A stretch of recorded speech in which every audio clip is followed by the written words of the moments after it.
Sila sahabat. Waalaikumsalam warahmatullahi wabarakatuh. Wa maghfiratu wa ridwanu. Saya tertarik dua benda lah saya nak tanya tadi susulan kan. Yang pertamanya Ustaz ada mention pasal yang pasal rambut Nabi tu kan. Ayuh. Yang mana apabila tersentuh dengan sujud daripada jasad Nabi akan disentuh oleh api neraka kan. Ya. Dan Ustaz ada katakan bahawa itu artinya kita akan masuk ke dalam syurga kan, sebab takkan tangan sahaja. Betul. Bagaimana pula dengan pakcik Nabi tu? Ahsan. Itu soalan yang pertama. Dan yang kedua saya ingin bertanyakan tentang cucu Sayyidina Hasan tu, yang mengatakan bahawa dia solat 1000 rakaat sunat satu malam. Ali Zainal Abidin. Adakah itu figuratif ataupun memang 1000 rakaat betul-betul 1000 rakaat? Baik, ahsan. Allahumma salli ala Sayyidina Muhammad wa ala ali Sayyidina Muhammad. Soalan yang pertama berkaitan dengan Abi Talib. Abdul Muttalib pun tak apa juga, sama juga. Pertama sekali, saya tanya soalan yang sama, tapi bukan berkaitan sentuh tadi. Saya berkaitan dengan keturunan. Saya telefon sebab saya tak mahir. Saya tanya orang-orang yang mahir. Mereka sebut pada saya, enta ba'ni fihi khilaf. Ada banyak percanggahan dan khilaf pada dia. Jadi berhati-hati, jawab sekadar yang mampu. Dan kalau mai kepada bab-bab ahli keluarga Nabi, katakan serah kepada bagaimana yang telah disyarahkan. Okey, dapat. Ini salah seorang yang saya telefon, siapa dia? Ustaz Syed Nur Hisham, Tuan Padang Al-Idrus. Saya telefon, saya tanya pendapat dia. Saya pun takut kalau syarah-syarah benar, kita mana nak tahu jalan betul kita kesalahkan, kita syarah. Jadi bila mai kepada Abi Talib dan bapa saudara Nabi dan sebagainya, saya tak sentuh bab ni. Saya mengatakan bahawa ahli keluarga Nabi saya serah bagaimana ulama lain yang putuskan. Satu, kalau jumhur kata, sebenarnya jumhur ikut mereka Abu Talib, Abdul Muttalib, mereka kedua-duanya tidak Islam. Kalau ikut dari segi sebahagian orang-orang yang menyanjung Al-Bait, yang mengangkat martabat pakcik-pakcik Nabi, mereka mengatakan mereka ini beriman di dalam, tidak pada mulut. Saya berhenti takat tu, saya tak mampu nak syarah panjang-panjang sebab ulama dah ramai dah syarah ini. Satu, yarhamkallah. Yang kedua, yang berkaitan dengan hadis Nabi, siapa-siapa menyentuh sejuzuk daripada tubuh badan Nabi tidak akan masuk dalam neraka. Dia hanya available kepada orang yang beriman kepada Nabi dengan mengatakan asyhadu an la ilaha illallah wa asyhadu annaka rasulullah. Adapun orang yang darah daging dengan Nabi, peluk Nabi, kucuk Nabi, sayang Nabi, gembira dengan Nabi, tetapi tidak beriman dengan Nabi, mereka sampai bila-bila akan duduk di dalam api neraka.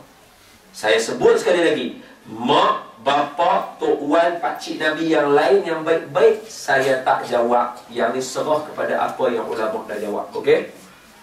Mak Nabi lah, apa semua tu tak sah, tak sah. Ni saya ingat saya. Tak apa, saya tulis. Jadi saya nak sebut kepada kalian semua benda-benda ni.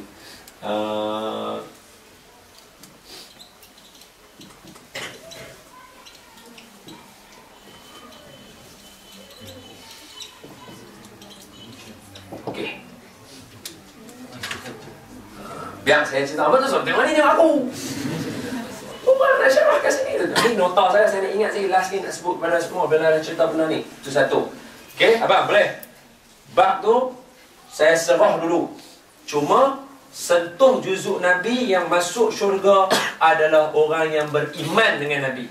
Yang tak beriman sampai bila-bila pun dia tetap dalam api neraka. Maksud saya begini Ustaz. Saya ada dengar kisah yang bahawa sebelum meninggalnya pakcik Nabi ni, Nabi sentuh tubuh dia. Betul. Kecuali kaki tak sempat kan. Betul. Dan menyebabkan dia memakai terumpah daripada neraka. Betul. Jadi minta maaf bukan nak mempertikaikan, tapi betul ya? Tanya, dia menjadi takut lah. mungkin kalau logik yang sama tu digunakan untuk orang Islam juga. Contohnya dah. Contoh dia masuk api neraka tapi anggota yang sentuh Nabi tu tak kena. Soalannya ialah dalam bab yang menceritakan tentang dia pakai terompah daripada api neraka tu, bagaimana keadaan tubuh badannya? Otak dia menggelegak. Kalau Nabi sentuh tubuh badan semua kecuali kaki, pasal otak dia menggelegak. Kalau Nabi pucuk dia, nampak tak? Boleh nampak? Cuba baca balik. Terompah yang dipakai menggelegak otak dia. Itu seringan-ringan yang dibincangkan oleh ulama bagi pakcik Nabi yang nama Abu Talib, kerana dialah sehingga umur Nabi 35 lebih dia belah Nabi. Sampai Nabi masuk Islam, dia masih ada. Nabi masuk Islam, Nabi bawa Islam umur 40, dia masih ada dengan Nabi. Sampailah Khadijah tak ada, dia pun tak ada. Baru Nabi sedih.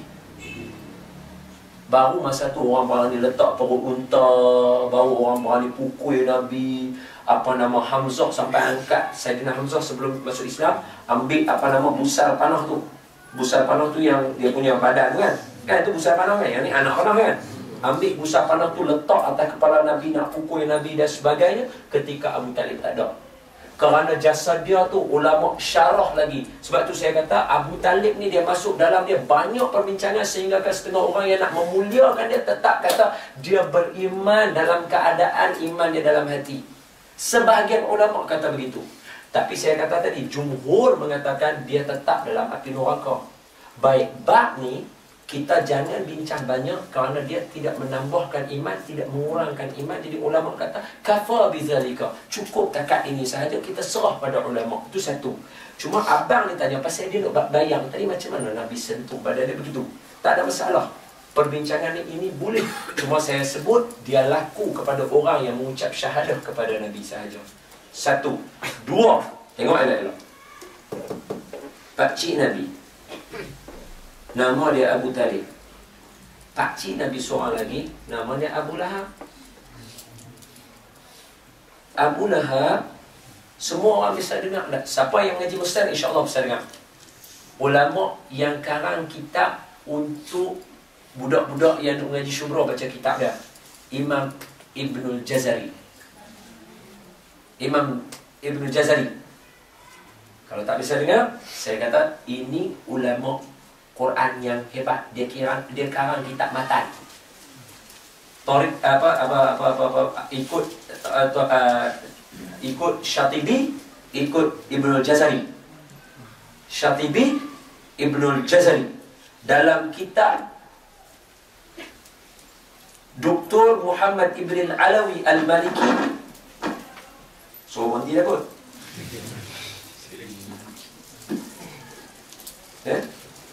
Dalam bab had mula-mula sekali, dia bawa cerita. Cerita yang pertama apa dia bawa? Tabbat yada Abi Lahabin wa tab. Ibnul Jazari tidur, mimpi. Jumpa Abu Lahab, tanya Abu Lahab, "Hai Abu Lahab, adakah kamu dapati apa yang Allah janji dalam kamu dalam neraka?" Abu Lahab kata, "Ya, aku dapati apa yang Allah janji dengan aku. Tabbat yada Abi Lahabin wa tab." Abu Lahab, dia pakcik Nabi. Nama original dia Abdul Uzza. Abdul Uzza bin Abdul Muttalib. Abdul Uzza gelaran dia Abu Lahab. Pasal apa nama dia Abu Lahab? Kaki pelahap. Bukan. Cuba tengok. Kalau dapat tangkap yang ni, saya senang contoh. Dalam surah Tabayyada ada beberapa perkataan lahab. Kita kira sama-sama. Saya pergi satu-satu bagi faham. Tabbat yada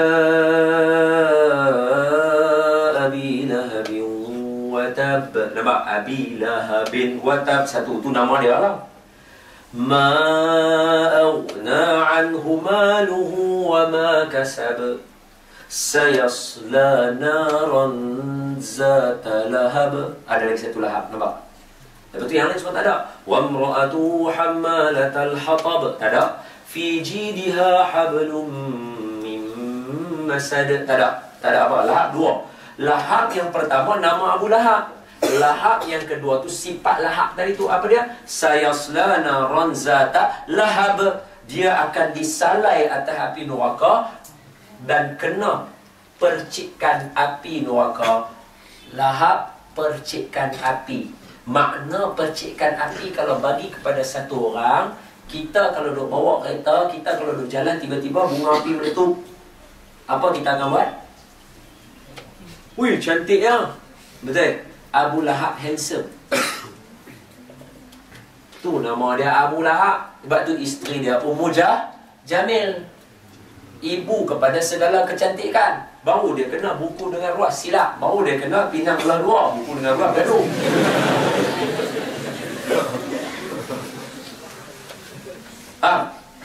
Baru dia kena pinang belah dua. Dia handsome. Abu Lahab kalau tengok dalam kitab, muka dia putih kemerah-merahan, lonjong wajahnya cantik, rambutnya lain daripada rambut orang Arab. Rambut orang Arab mana wah? Hitam. Dia warna perang, blond. Yang ni bukan jenis duk bubur blond, duk istrika rambut, bukan. Yang ni originalnya, dia lain. Allah. Sebab tu kita sebut, Tuan Guru Nik Aziz dah sebut semalam, saya kata Tuan Guru Nik Aziz sebut dah, apa yang jadi di zaman hari ini dah berlaku dah zaman dulu-dulu. Sebab tu Allah suruh ambil kisah-kisah dahulu jadi pengajaran pada kita. Hari ini ada orang muka lawa handsome tapi punya jahat lawan Tuhan. Ada? Ahlan, bagi dia tahu. Terus orang tengok dia malu pula dia. Kalau tengok handsome pun, handsome yang ni lagi. Dah, you je. Tu Abu Lahab, rupa dia merah ke putih ke merah-merahan. Merah ke putih-putihan. Kembali, cakap pun tersasul. Wajah dia putih ke merah-merahan. Rambut dia belah tengah, lurus dan berwarna perang. Cantik rupa orang dia. Ini yang disebut dalam kitab oleh mufassirin. Saya kalau bayang-bayang muka dia, macam saya selalu kata, kira muka dia tak tumpah macam Beckham kalau tengok tu. Fish macam Beckham lah muka. Tapi Allah kata ke dia, sekali dengan kebini-bini dia, sekali dengan anak dia pun terlibat sekali. Orang semua tak tahu. Kena tahu, anak Abu Lahab kahwin dengan anak Nabi. Anak Abu Lahab dua orang, nama Utbah dengan Utaibah, kahwin dengan anak Nabi nama Ummu Kalsum. Betul, anak Nabi nama Ummu Kalsum kan? Dengan seorang lagi kakak dia, Ruqayyah. Dia dua orang ni punyalah petui bendui. Pak dia suruh cerai suruh cerai bini dia sebab Nabi bawa agama Islam. Selepas peristiwa Isra' dan Mi'raj, Nabi bawa peristiwa Isra' Mi'raj tu balik cerita. Allah bawa dalam Quran, wan najmi idza hawa ma dhalla sahibukum wa ma ghawa wa ma yantiqu 'anil hawa in huwa illa wahyun yuha 'allamahu shadidul quwa dzu mirratin fastawa wa huwa bil ufuqil a'la thumma dana fatadalla fakana qaba qausaini aw adna. Dia sampai ayat 12 tu, bawa ayat 7 ayat 8. Dia sampai ayat 12 tu cerita pasal Isra' Mi'raj surah An-Najmi. Bila Nabi balik cerita, dia kata apa? Kafarna bi najmi idza hawa. Kami kufur dengan apa yang kamu kata berkaitan dengan wan najmi idza hawa. Surah wan najmi idza hawa itulah. Dia kata kami kufur dengan apa itu. Dia cerai anak Nabi, dia ludah muka Nabi. Nabi kata apa dekat mereka dua? Nabi lawan. Nabi kata apa? Allahumma sallit alaihim kalban min kilabik. Itu Nabi ajak kita. Saya nak bawa pada semua kena ingat, bila mai bab agama jangan gaduh, jangan melenting, jangan maki. Nabi tak pernah ajak macam tu. Habib Ali cukup marah. Habib Ali ni siapa dia? Keturunan Nabi, cucu cicit piut-piut Nabi ni. Dia habaq kata jangan lawan dengan maki. Jangan lupi maki mamat Yahudi itu dalam Facebook, tak payah. Dia bukan baca apa tulisan Melayu. Jangan buat berdosa. Awak tak bisa jadikan zaman Nabi. Ambil balik kata-kata Tuan Guru ni Aziz tadi. Apa dia? Apa yang berlaku hari ni dah berlaku dah dulu. Dulu lagi darat satu Yahudi main depan Nabi. Dia maki Nabi depan-depan. Sebelah Nabi siapa dia? Sayyidina Umar. Awak siapa tak kenal Sayyidina Umar? Dia maki Nabi depan-depan. Umar pegang dah pedang. Umar nak maki dia. Nabi kata jangan. Umar kata apa? Aku sebab sabit teringat perjanjian antara orang Islam dengan Yahudi. Hudaybiyah. Nah, kafir musyrikin dan sebagainya tu kan, tak boleh berperang dan sebagainya kan. Aku sebab teringat perjanjian itu, kalau tak aku potong lidah hang. Umar kata macam tu, aku potong lidah hang. Nabi kata apa? Umar, hang best friend aku, bela aku nasib baik. Tak ada. Nabi kata, Umar, Islam ajak lagu tu lah. Tuan badan dia pun tak suruh memaki tu.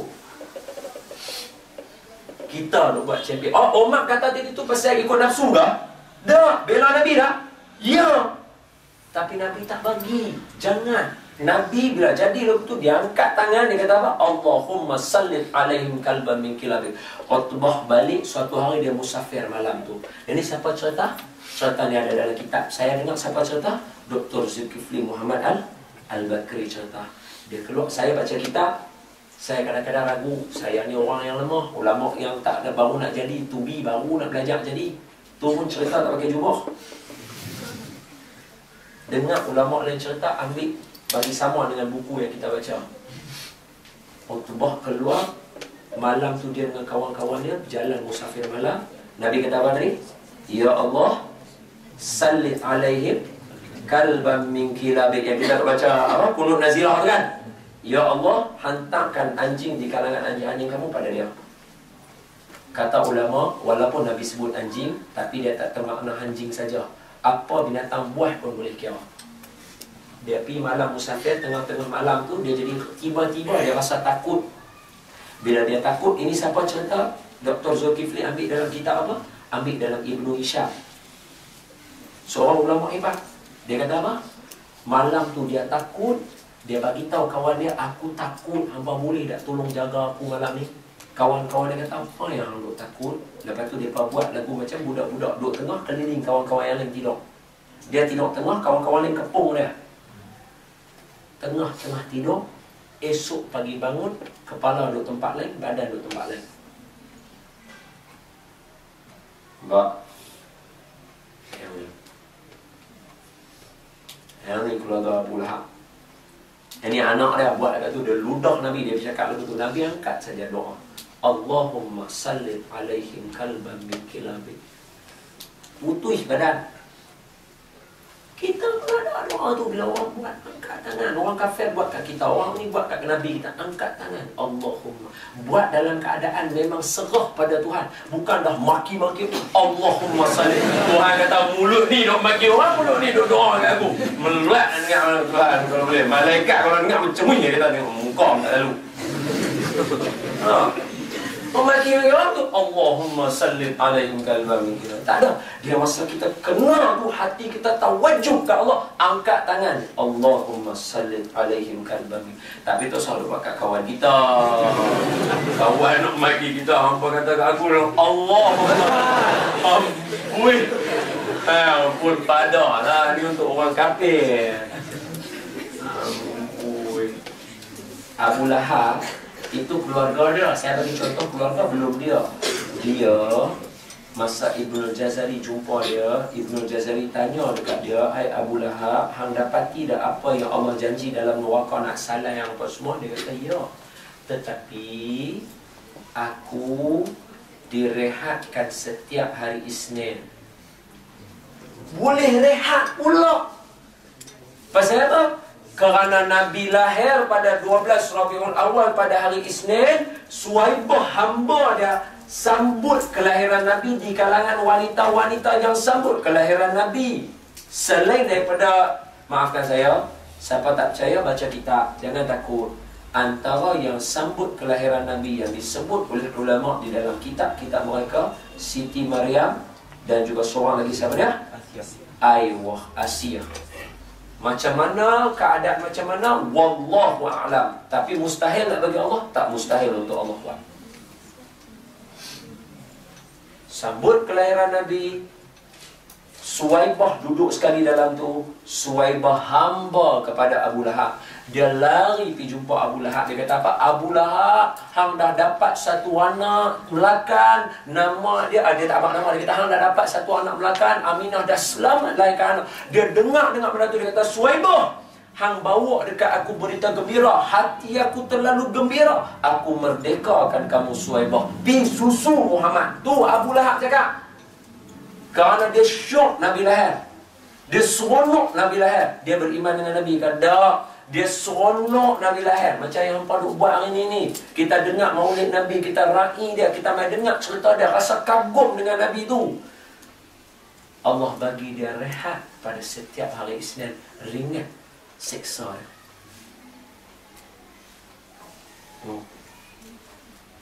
Tu. Rupanya ingat duduk dengar saja ni kosong tau. Kita mungkin lupa kawan-kawan yang main sini. Malaikat kanan kiri tak pernah lupa. Setiap patah kita dengar, setiap mata kita sengkang tengok tu, malaikat kira setiap tu. Dia tulis siapa yang buat benda-benda tu, yang tidur, yang jaga, semua dia tulis, semua kira kebajikan. Dapat rahmat, kasih sayang, pengampunan. Dapat semua.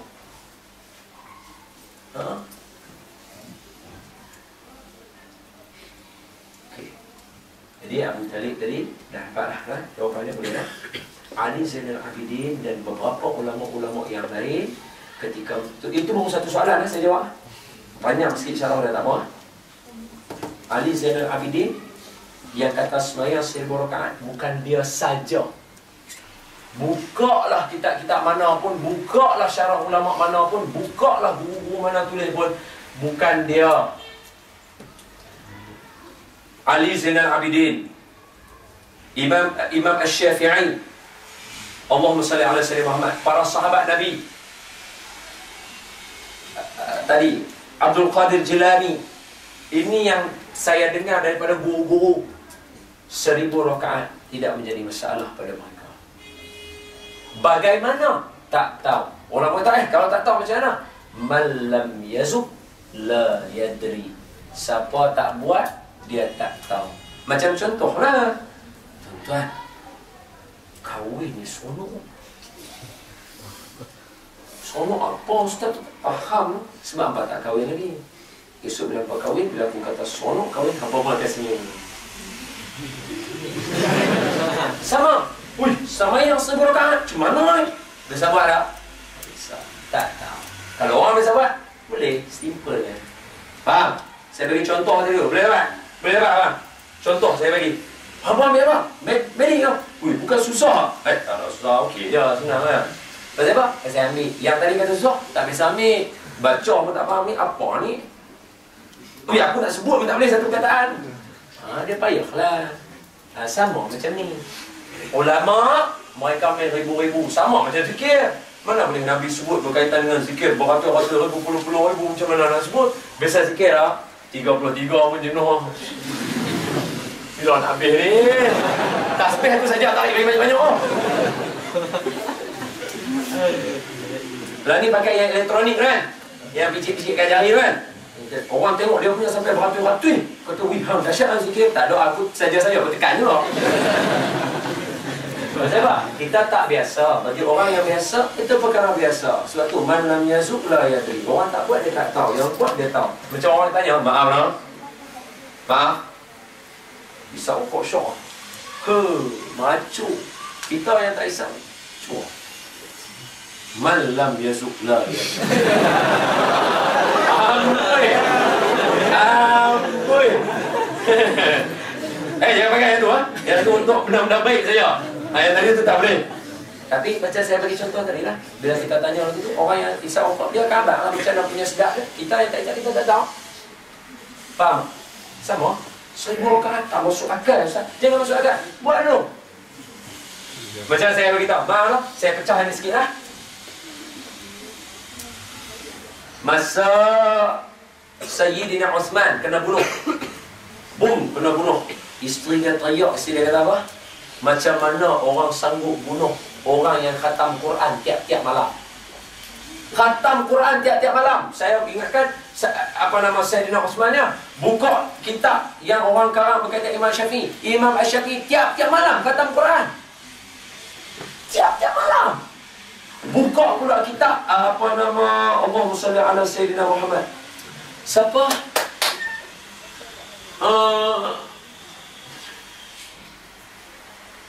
Tak ingat. Tapi yang saya boleh bawa lagi, tiap-tiap minggu. Siapa?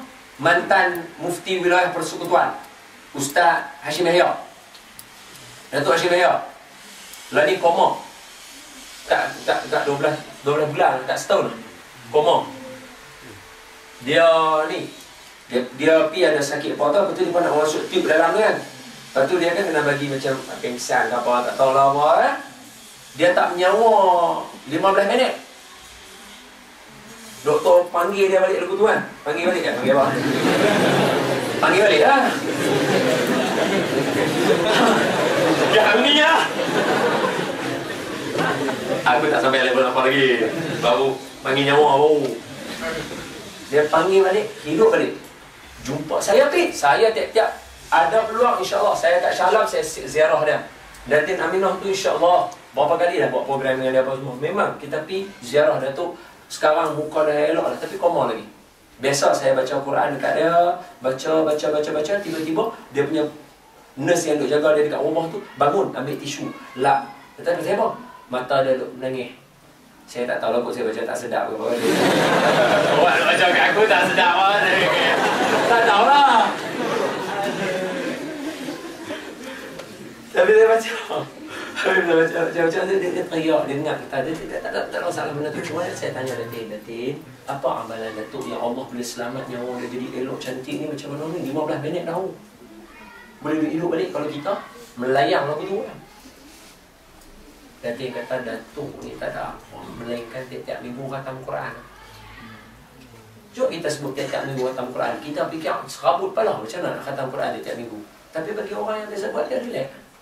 Sama macam Imam Syafi'i, Sayyidina Uthman, Sayyidina Abu Bakar, antara yang tiap-tiap malam khatam Quran. Sayyidina Umar tiap-tiap malam khatam Quran. Cuba tanya, pergi jumpa dengan Habib Ali dan sebagainya. Tanya mereka. Inilah jawapan mereka. Tiap-tiap malam mereka ni khatam Quran. Macam mana? Itu soalan kita. Sebab apa? Malam yazuk la yadri. Kita tak biasa buat, kita tak tahu. Cuba buat tengok. Jadi ke tak? Boleh? Boleh dapat tak jawapan saya tadi tu? Boleh apa? Dia memang figure. Dia bukan satu angan-angan. Tapi bila kita cerita kita tak dapat sebab kita tak pernah buat benda tu. Tarawih, kita bayang tarawih. Mana boleh duduk sama tarawih kita dengan tarawih mereka? Tarawih mereka lain dengan tarawih kita. Kita buat 20 dengan aku dah lupa dah tu Imam baca tak mana. Aku kira Allahu Akbar aku dah tunggu kali. Tu pun sedap-sedap. Tu Imam Sami Allah dia Allahu Akbar. Lupa. Tambah malam 27. Turun kat Madinah tu jalan sikit. Pergi kat Masjid Amru, duduk belakang sikit dengan Amru tu ketuk-ketuk bila aku nak minum syai ni. Lupa lah rakaat berapa. Sami Allahu liman hamidah. Rabbana lakal hamd. Allahumma antal qawi. Tu imam kunut, kita orang sujud. Jadi lagu tu duduk dulu lah. Nak sujud je lah ni. Sujud nampak tahu kan. Naik balik tak reti lah. Duduk lah lagu kamu. Sejak. Mana boleh sama kita dengan mereka? Mana boleh sama kita dengan ulama-ulama? Tak sama. Mereka punya sebenarnya lain. Okey, contoh saya bagi. Maaf, saya bagi contoh-contoh dini hari. Yang hari ni ada contoh macam pengarang kitab Tafsir Munir, pengarang kitab Fiqh Islami wa Adillatuh. Siapa? Dr. Wahbah Zuhaili. Ketika ulama-ulama kita semayang belakang dia jadi imam, dia semayang duduk. Orang tanya dekat dia, maaf, orang tanya dekat dia, Tuan Guru, pasal apa Tuan Guru semayang duduk? Apa jawab Dr. Wahbah Zuhaili? Aku rasa aku ni sebenarnya bukan, aku jadi tak berapa larat boleh berdiri sebab aku tiap-tiap hari duduk baca buku 13 jam sehari. Pasal tu dia dah tak larat nak berdiri. Pasal duduk 13 jam sehari baca buku saja. Ya alhamdulillah. Tu kalau kita cerita kita, macam mana 13 jam baca? Kan tak minum, tak makan. Macam mana? Tu kita tak bisa. Cuba try buat tengok, boleh berdiri tak?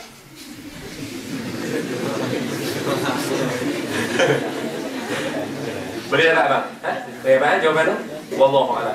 Dia figure. Memang kalau cerita, saya pun timbul soalan yang sama dulu masa mengaji. Bila dengar ulama cerita kita jadi tak payah kan. Macam mana manusia nak buat 1000? Bukan sikit, 1000. Dah. Kita tak tahu sebab kita tak biasa buat ni. Contoh maaf, sembahyang tarawih paling banyak biasa dengar tak? Orang buat 100 rakaat. Yaman buat. Di Yaman ada satu tempat buat sembahyang tarawih 100 rakaat. Sahabat-sahabat, kita akan berkata, cuma 100 rakaat. Dan mereka buat begini. Dengar saya cerita. Ini saya bagi, sebab tadi tanya figure kan. Saya bagi figure. Start pukul, macam kita ambil kita 7 sembahyang tarawih lah. 6.30 insya-Allah boleh 7 sembahyang tarawih, 7 sampai 8 satu masjid 20 rakaat. 8 sampai 9 masjid kedua, masjid ni tutup. Biar orang nak iktikaf berapa lah, masjid kedua pula buka. 8 sampai 9 20 rakaat. So orang yang tadi tu sambung pula 20 rakaat sini. 9 sampai 10 20 rakaat lagi. Jadi 5 masjid dekat-dekat, mereka buka sejam selepas masing-masing habis. Jadi siapa yang mula daripada awal 100 rakaat satu malam sembahyang tarawih. Kalau tak abang tu kita tak nampak kan gambarannya. Bila abang boleh juga itu. Banyak. Itu figure 100. 1000 ada kaedah dia. Bagaimana? Kena tanya orang yang buat. Nak cari siapa? Tak tahulah sini ada siapa? 1000 rakaat semalam. Dia kata 1000 kali berdengkok ada. Kawan tu tutup hidung dia. Wallahu a'lam. Ada soalan? Tak ada, nak tutup lah. Kan nak sambung tutup ni, tampung yang berapa cerita ramah pun dah habis lah. Hindustan pun dah habis lah. Tak apa, nanti boleh sambung lagi dengan ulama-ulama yang lain, ustaz-ustaz yang lebih hebat daripada saya, yang lebih cerita macam-macam lagi. Masya Allah, tabarakallah. Okey, saya ambil yang ni sikit lah. Lepas tu kita tutup kesimpulan. Saya baca lagi cerita lebih sikit. Lepas tu kita tutup, insyaAllah. Saya nak sebut kepada kita, dengar sini, sahabat-sahabat, anak-anak orang Islam yang saya kasih sekalian. Kamu dalam bidang perubatan, bukan saya tak bagi percambahan ilmu, tidak. Saya nak bagi tahu kata, sekarang budaya orang suka masuk campur dalam persoalan agama dengan ulama. Kita yang mana tak tahu, jangan masuk campur. Apa pun, bab kalimah Allah ke, bab apa kan nak main lepas ni, bab Nabi ke apa ke, kita jangan masuk campur. Makna dia, kita jangan pandai-pandai keluar hujah, biar kita orang nampak seperti orang yang tak reti, tetapi kita alim, daripada orang ingatkan kita reti, tengok-tengok kita jahil. Sebab kata ulama, orang yang jahil diketahui kejahilan dia berdasarkan percakapannya. Jaga. Jangan masuk campur. Tak apa. Tak payah ambil tahu. Dia kata, ustaz, bukan orang kata kalau tak ambil tahu nanti tidak termasuk dalam golongan orang yang menegakkan agama. Tak, menegakkan agama banyak lagi. Bab ulama, jangan ganggu. Dengan bab agama, jangan ganggu. Kita dalam kategori tabi', ikut. Hang ni tak ada apa? Aku tak payah, aku ikut ulama ni, ustaz dia kata lagu ni. Selesai, aku pun pegang lagu tu lah. Hang faham ke? Tak apa faham, tapi ustaz tu kata aku ikut sudahlah. Dia kata, bukan kau orang kata kalau ikut lagu tu kita ni sama macam orang-orang kafir yang dahulu. Kenapa? Mereka akan mengatakan asatirul awwalin, kami ikut seperti orang-orang terdahulu daripada kalangan datuk nenek moyang kami. Jadi macam mana kalau kami ikut lagu tu tak tahu hujah? Saya kata, beza kan ikut Fir'aun dengan ikut Nabi, betul? Ke sama ikut Fir'aun dengan ikut Nabi? Beza, tak sama. Lebih baik ikut Nabi dalam keadaan macam tu daripada ikut Firaun. Boleh faham? Jangan bila kita masuk campur, orang akan tahu kejahilan kita, orang akan drag kita sampailah kita yang jadi sesat. Kita pula pilawan ulama. Jaga. Ni banyak dah jadi. Saya mai ni bawa berita suruh jaga jangan masuk campur. Pasal apa? Jenis kita payah nak patah balik. Kita hujah, kita nak tunjuk kata kita ni, kita pun baca buku tu, baca buku ni, tanya ustaz tu ya, kita pun tulis dah apa semua, kita pun cakap dah apa semua tu ya. Percakapan kita suatu hari dirap oleh seorang ulama. Adakah kita akan jadi orang yang minta maaf? Pantang untuk nenek hang tuah minta maaf. Betul? Jadi bila kita tak minta maaf, kita tak mau nak tarik balik kata-kata kita tak mau buang balik daripada Facebook kita apa semua, kita akan mencari lagi hujah untuk mengukuhkan kita, lama-lama kita akan jadi sesat. Jadi jangan, tak apa. Ni saya mai sebut ni, tak apa. Jangan masuk campur bab ulama dengan agama. Jangan masuk campur. Biar mereka settlekan bab mereka.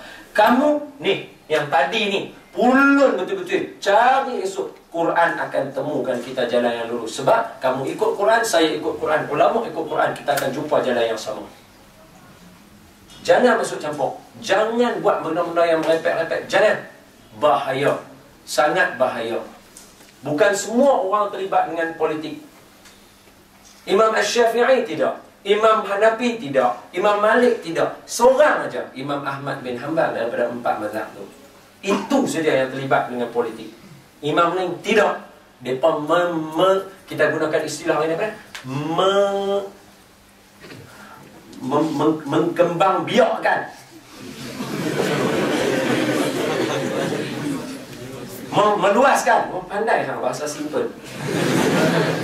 Mereka meluaskan, mengembangkan ilmu dalam bidang mereka.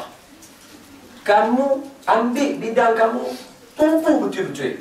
Saya, bidang saya, Quran, hadis, saya tumpu elok-elok. Sejarah, saya tumpu elok-elok. Saya cerita sampai orang faham. Itu bidang saya. Hampa nak mai apa? Dia kata, ustaz, dia cakap begitu, ustaz tak terlibat ke? Dah. Saya jumpa ulama. Datuk Harun, Datuk Ismail Kamus. Kalau orang Pulau Pinang mesti kenal Ustaz Roslan Cik Rui. Orang Kedah, orang Penang mesti kenal. Ini semua ulama-ulama hebat. Ustaz Mujahid Rawak. Itu pakcik.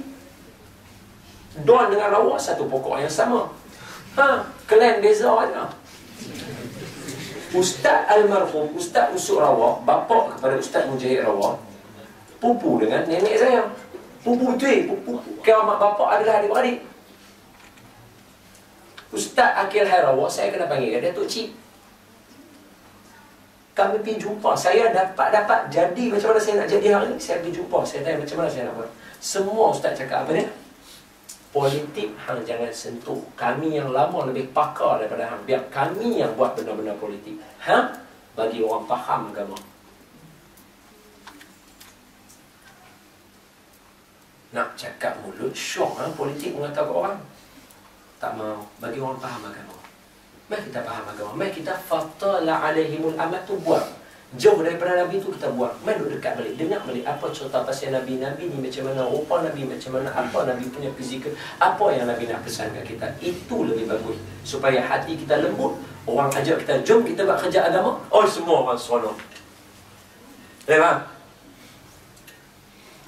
Wallahu a'lam. Habis. Yang tu pun dah sembok keluar dah baru-baru. Jom. Kita pun dah habis. Macam mana kamu mengurusi? Macam mana buat kamu mengurusi pun tak tahu lah. Aku mengurusi lah. Okey, saya dengan itu serahkan majlis kepada Tuan Pengurusi. Mudah-mudahan kita sama-sama dapat manfaat dengan ilmu yang sedikit. Masa saya ambil tuan-tuan untuk pengajian ilmu. Wallahu a'lam.